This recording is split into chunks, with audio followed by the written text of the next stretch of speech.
Hello everybody and welcome to a new video. For this video we are going to be making a bunch of St. Patrick's Day themed items. We're going to make some earrings, a keychain, some coasters, a baby onesie, and some magnets. Lots of fun designs, lots of fun things to make here. I'm going to go through the whole process with you guys. We're going to pick out what we're sublimating or putting a design on. One of these projects is not sublimation. We're going to go through the sizing the designs to be put on each item, and the heat press step, the weeding step, everything all the way to unveiling the final product. Or the products in this case. I hope you guys enjoy and let me know what you guys think of these designs and products, keychains, coasters, and all that in the comments below. I want to thank everybody for being here, everybody that supports the channel. You guys are all awesome. I appreciate everybody that drops by, everybody that hits that like button and leaves a comment. You guys are all awesome. And I want to let you guys all know we are now doing memberships for the channel, which is really exciting. We got some fun little emojis made up for live chats. And we are working on a whole bunch of benefits to members. I am going through this planning. I am thinking I'm going to, once we get a few members gathered up, I'm thinking I'm going to start doing a giveaway type thing for members, where at the beginning of every month I'm going to announce to the members a product that they're going to be able to have their logo put on. The winner is going to be able to have their logo put on. What I'm going to do is have that product picked out, advertise it to all the members and the channel. If anybody's interested, they can sign up. And at the end of the month, we are going to do a draw, and we're going to do a draw of everybody that's a member that month, and the winner gets their logo put on whatever product that is, whether it be a t-shirt, a tumbler, a keychain, mouse pad. It'll vary. I'll change it up each month. It'll be something completely new. And yeah, so the winner will get their logo put on whatever product it is for that month, and I will ship it to them. No cost to them. I will pay for the shipping and everything. So that's going to be a fun thing that I'm going to try to offer the members if once we get a few members into the program. So if you're interested in joining the Epiphany League, sign up, become a member, and that is something we're going to be looking forward to. And I have another few ideas that I'm working on or thinking about that I'm going to offer in the future as we grow. So you'll have to stay tuned for those updates. But yeah, something fun that we can do. People can, since I make things, I'm able to offer people stuff like this, and I'm excited to start doing it. But anyways, enough talking about that. That's fun for the future. I'm looking forward to doing that, but let's get back into the topic of this video. We're making St. Patrick's Day themed items. Very cute, very fun. I don't know if many people are aware of the origins of St. Patrick's Day, but St. Patrick's was a priest for the Catholic Church, and he brought Christianity to Ireland, and that's where it all began. I was planning this video, and I was thinking to myself, I was like, okay, St. Patrick's Day is an Irish holiday. It's Irish themed. why is Canadians celebrating St. Patrick's Day? And even Americans celebrate the holiday. And I was like, okay, why do we celebrate this holiday? No, so I was looking into the holiday and found out that St. Patrick's Day is a holiday that celebrates or observes St. Patrick's death. He was a patron saint of Ireland. Now, the St. Patrick's Day celebrations we celebrate today have evolved greatly from its origin. It's now like parades and special food, dancing, drinking, and it's typically known for a day where people go to the bar and drink some beer, from what I observe. Which I think kind of falls into Irish stereotype, which is kind of, I guess it could be really offensive to people for these stereotypes around the St. Patrick's Day to be observed and celebrated in the way that they do it. And it's a Christian holiday. Now, I don't agree with the Catholic Church. I don't support the Catholic Church. I think there's many horrible things that the Catholic Church has been involved in. I think it's a bad religion. I don't support it, but everybody's got the right to support or become part of whatever religion they choose, right? And that's one of the things that upsets me, as Christians are always grouped in with Catholics. I don't think that they are the same thing. They could believe different things. There's a whole bunch of differences between Christians and the Catholic Church, but we're kind of all lumped into one because we all believe in Jesus, right?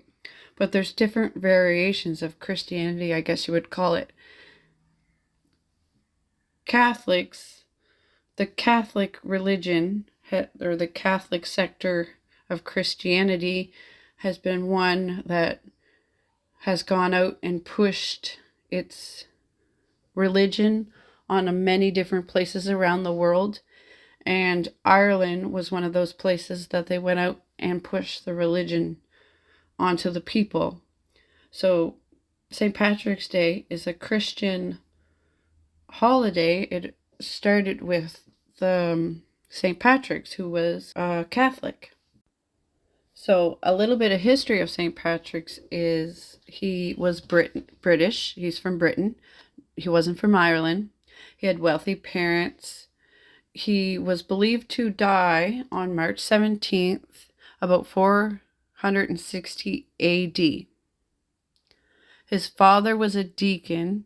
It was suggested that he took the role because tax incentives, but there's no evidence of that.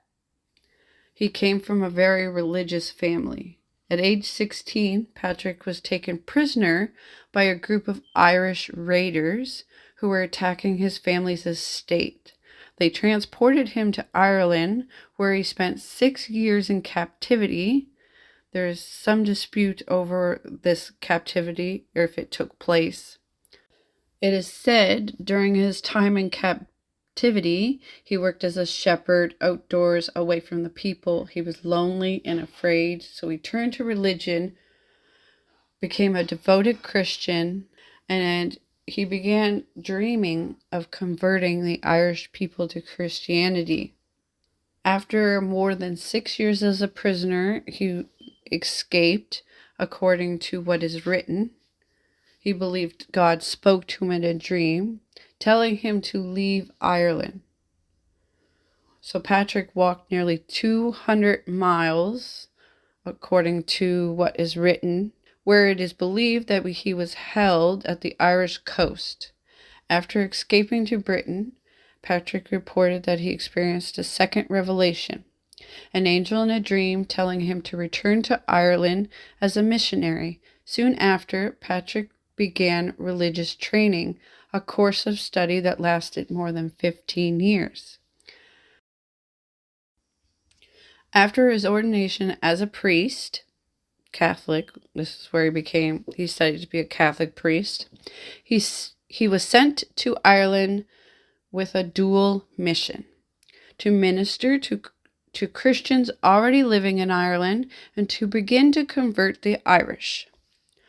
Interestingly, this mission contradicts the widely held notion that Patrick introduced Christianity to Ireland, which is something I read, that Patrick introduced Christianity to Ireland, and that's why St. Patrick's Day is such a big thing. He was familiar with the Irish language and culture, probably because he was captive for 6 years. Patrick chose to incorporate traditional ritual into his lessons of Christianity instead of attempting to eradicate native Irish beliefs. For instance, he used bonfires to celebrate Easter, since the Irish were used to honoring their gods with fire. He also superimposed a sun, a powerful Irish symbol, into the Christian cross to create what is now called a Celtic cross, so that venerations of the symbol would seem more natural to the Irish. Although there was a small number of Christians on the island, when Patrick arrived, most Irish practiced a natural-based pagan religion. The Irish culture centered around a rich tradition of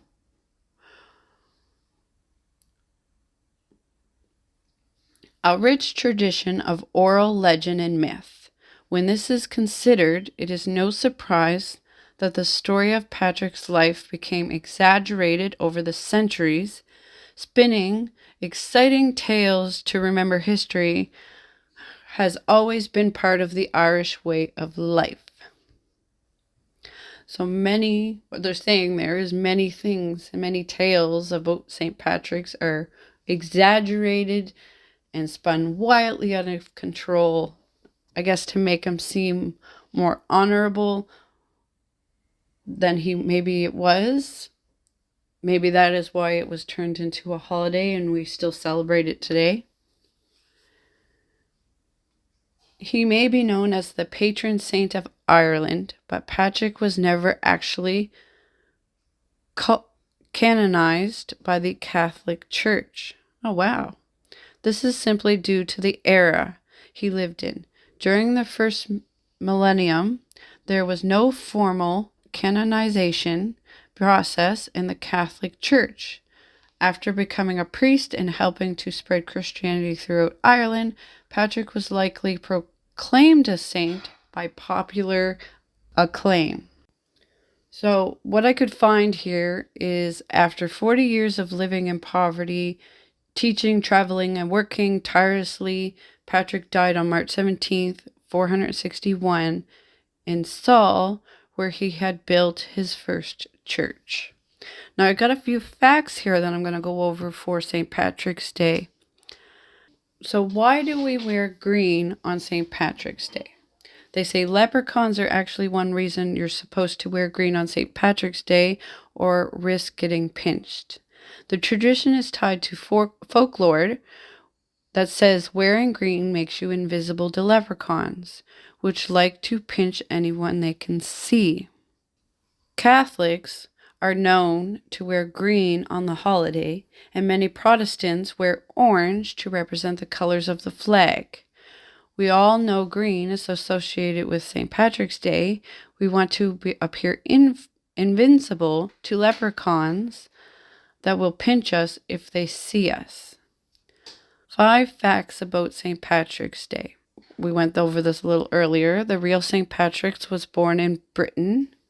There were no snakes around for St. Patrick to banish, which is one of the myths about St. Patrick's. He allegedly banished snakes from Ireland. I don't even know how you would try something like that, but it's not true. Leprechauns are likely based on Celtic fairies. The shamrock was considered a sacred plant. I don't know if you ever did this as a kid, but I did when I was a kid. When I think most kids try to do this. If you're ever amongst grass with 4-leaf clovers, you always look through the batch and try to find a 4-leaf one, see if you're lucky. And the last one, the first St. Patrick's Day was held in America. That's an interesting little fact there. So, when did St. Patrick's Day start in Canada? Canada's first St. Patrick's Day parade was held in Montreal in 1824. Ever since, parades and festivals of Irish culture have been held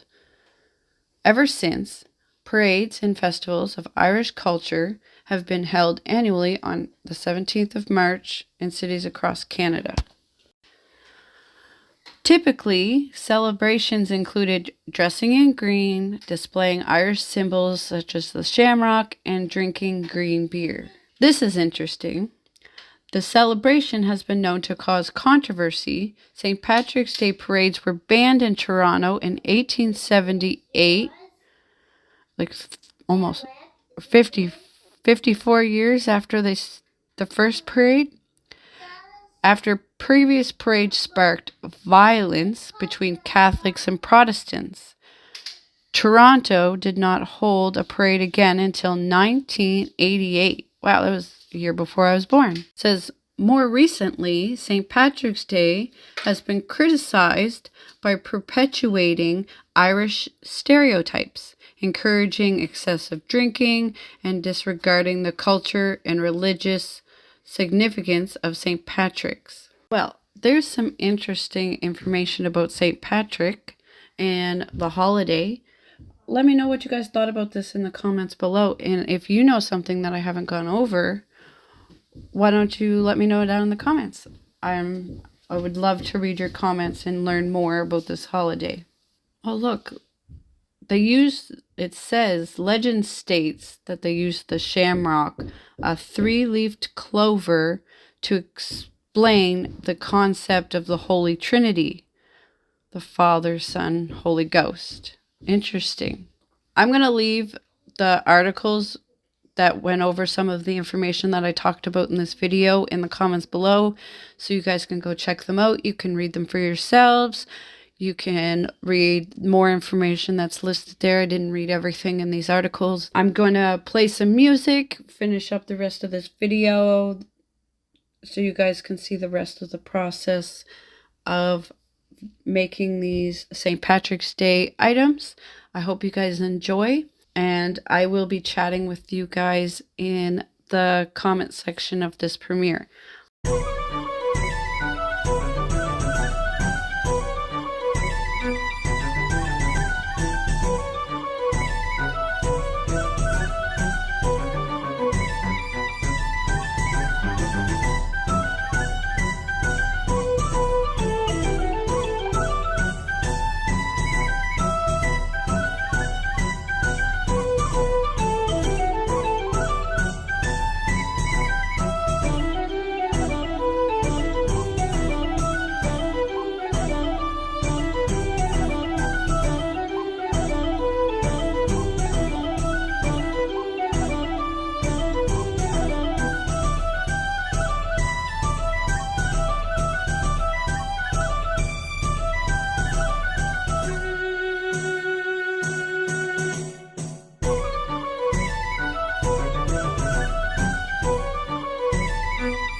Jungle.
Jungle.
So here's the final results of everything that I made.